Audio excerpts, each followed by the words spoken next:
Right, so here you can see I've got a small sized one. These ones are great for like freezing and using them on kids' owies.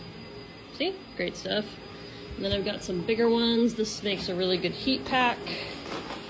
And you can see I haven't trimmed them or anything, so they're the ends are kind of stiff, but it's just full of rice, and you heat it up in the microwave for about 1.5 to 2 minutes.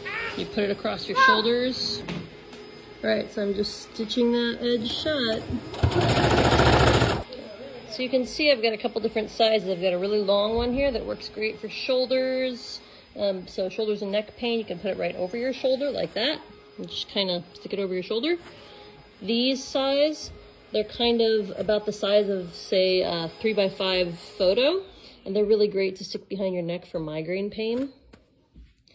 And then I also made some really tiny ones here. I call these kids boo-boo ones. And you see they're not even as big as my hand.